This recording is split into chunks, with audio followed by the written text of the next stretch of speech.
¿Estamos de acuerdo? Salmo 42, hermosísimo salmo, versículos 1 y 2, Juan capítulo 19, versículo 28. Así que estamos claros, Salmo 42, versículos 1 y 2 y Juan capítulo 19, versículo 28. El tema de esta mañana es tengo sed. Y vamos a ver cómo el Señor nos va a dirigir en un entendimiento cabal o más profundo acerca de la verdadera sed espiritual combinada con la sed física que se siente en muchos momentos. El Salmo 42, los primeros dos versículos, dice de la siguiente manera: como el ciervo brama por las corrientes de las aguas, así clama por ti, oh Dios, el alma mía. Mi alma tiene sed de Dios, del Dios vivo. ¿Cuándo vendré y me presentaré delante de Dios? Aleluya.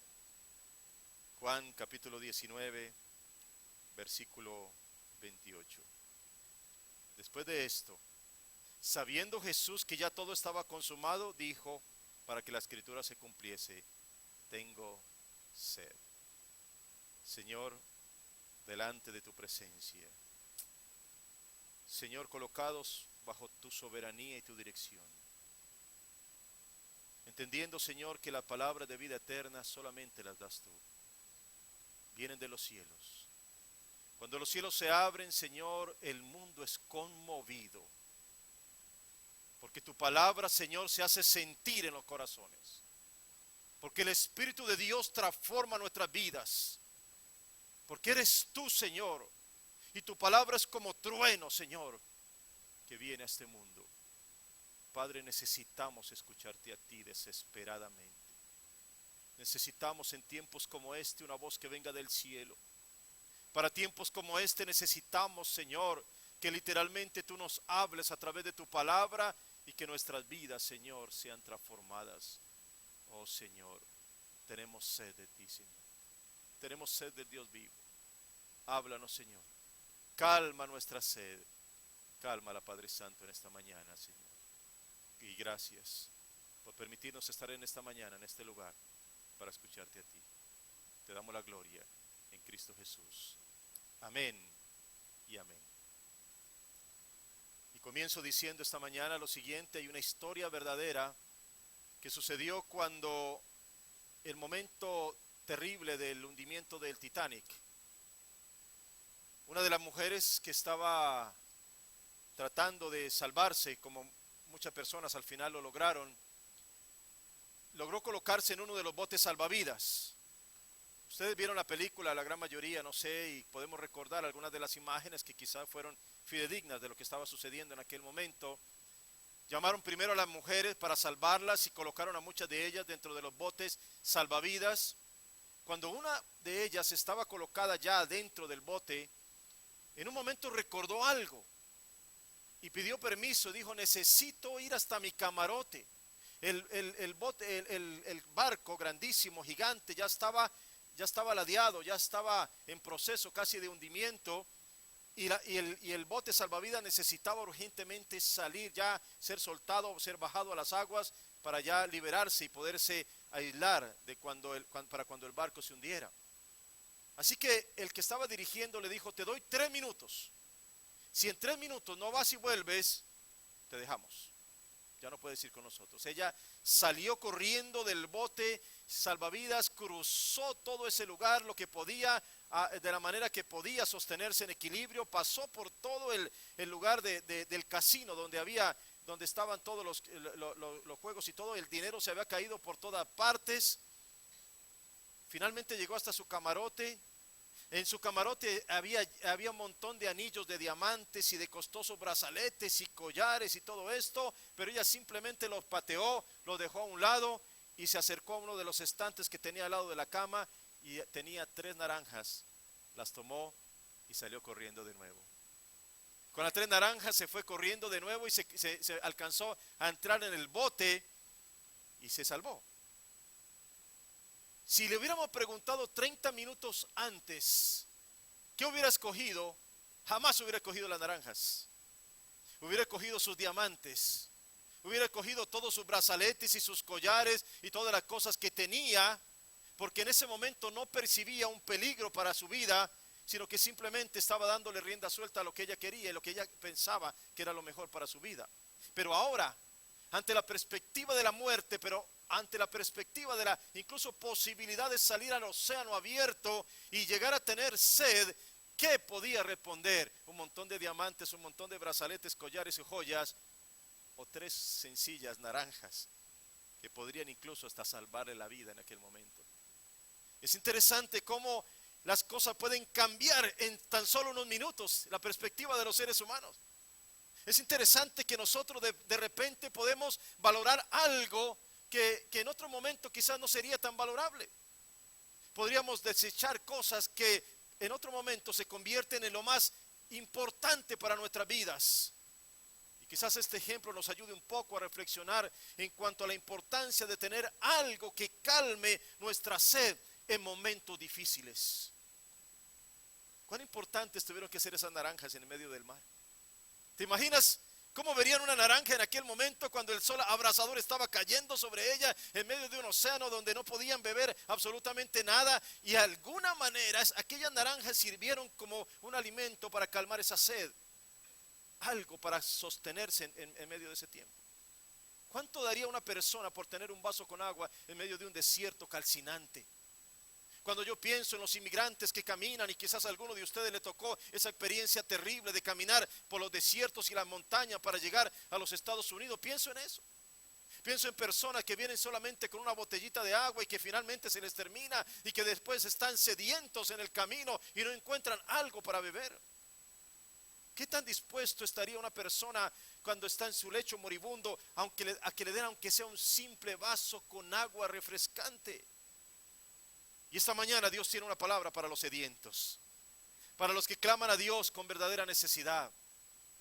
Pero esa sed de la cual estamos compartiendo, hermanos, no va a ser solamente la sed física, sino también la sed del alma, la sed interior que no se calma fácilmente, la necesidad agobiante de un ser humano por encontrar una respuesta apropiada para sus inquietudes. Y tenemos esta mañana frente a nosotros 2 textos dramáticos, 2 textos impactantes.